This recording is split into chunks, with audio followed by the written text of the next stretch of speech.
Welcome to Chapter 16. Everyone is entitled to my opinion. This is going to blow your mind, kids. You ready? Weigh your choices carefully. I stumbled into a great Facebook post recently. See if this sounds familiar. A friend of mine had recently expressed his disliking of a particular movie. The person she was talking to berated her for her opinion as if she had admitted to using her toilet brush for personal oral hygiene. Because she didn't feel the same way he did, he chose to criticize her and call her ignorant, which of course did nothing to change her mind. It only made her angry. If we look into it, I suspect we would find much of the Middle East peace talks going along these lines. Apparently there's dust in my water. Just gonna keep going. The show is free, don't complain.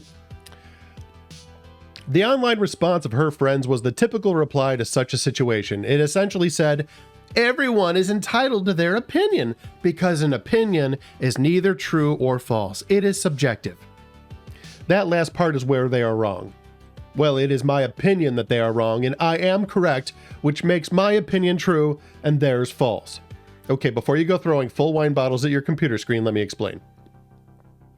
You'll notice that in earlier chapters, I put opinion above belief and knowledge on the metaphysical map.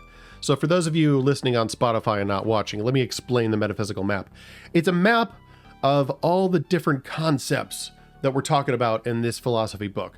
So God creates what I call here reality, but I actually mean creation. So physical reality, time, space, matter, energy, and that gives us something to perceive. And so because there are real things, real creation, we can perceive them.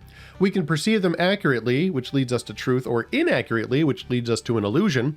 And whether we perceive reality correctly or not, that is our experience. Over time, the truths and illusions that we perceive is our experience. So our experience then can get processed with reason and logic to develop knowledge or beliefs. And then on the map, knowledge and belief has an arrow pointing up to opinion and down to faith. Now, the fact that it's up and down is just to save space. I'm not giving a value judgment of opinion over faith. But you got to go from experience to reason to belief and knowledge and then to opinion. So that's what I'm talking about. I put opinion above belief and knowledge on the metaphysical map, and you might have wondered why it wasn't put with perception or experience. The reason is, an opinion is a statement of absolute, transcendent, universal truth expressing a believed piece of knowledge which is either true or false. Did I just blow your mind? I know I did. I could hear it from here. Take my hand. It's gonna be okay. And there's nothing wrong with a little therapy if you need it. I'm gonna read that one more time because I can hear the heads popping. An opinion is a statement of absolute, transcendent, universal truth, expressing a believed piece of knowledge which is either true or false. When someone expresses an opinion, it is about one of two things. It's either a statement about the speaker, I like pizza, or it's about some object on which the speaker is offering judgment. Pizza is better than aerospace technology.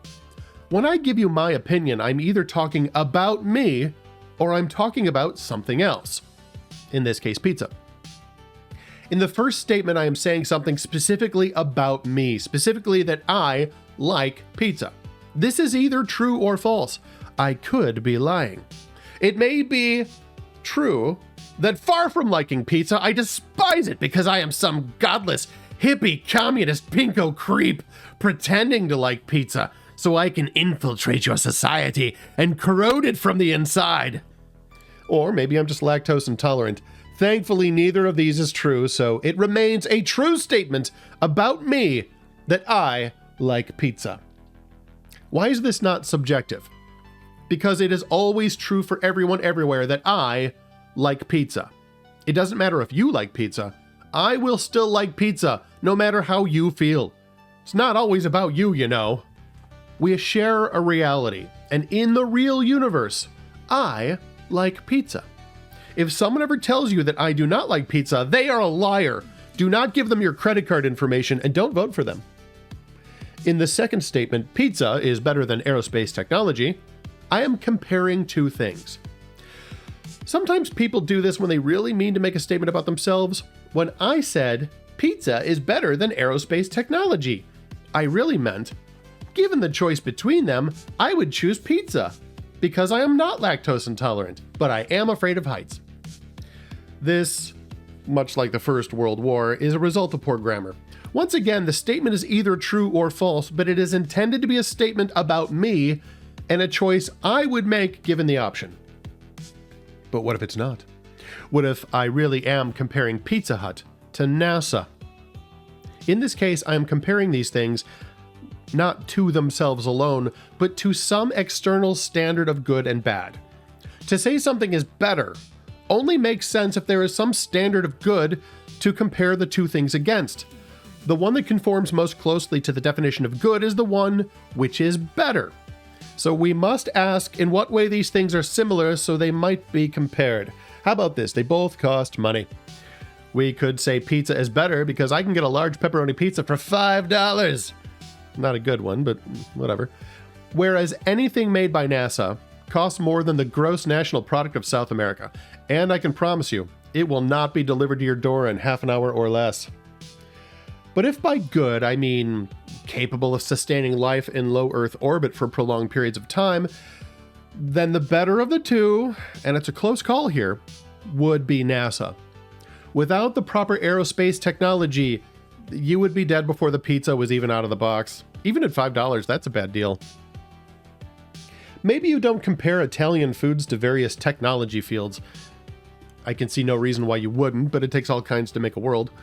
Since my standard of good above is based on my personal preferences, either I prefer to spend $5 at a time, or I prefer to survive a trip into space, and not on some external standard like calories or cubic inches, then there's no reason I should expect you to judge according to this standard I set up for myself. You might argue that pizza is better than aerospace technology because without pizza, you would shrivel and die like a plant in the desert, making the shuttle and the most advanced satellites irrelevant. This is valid. But what if I said pizza is cheaper than aerospace technology? Cheaper is a math concept. Pizza is cheaper because it costs less money. $1,000 jillion is clearly more than $5, making pizza the better, cheaper alternative, because in this statement, better means cheaper. This is not up for argument. If you think it is, you're either Bill Gates or the Sultan of Brunei. Or you went to a Chicago public school. In either case, oh, see, because I just ruined my own punchline. Forget what I just said about the Chicago public schools. Let's go back. This is not up for argument. If you think it is, you're either Bill Gates or the Sultan of Brunei. In either case, I would be willing to be adopted into your family / last will and testimony.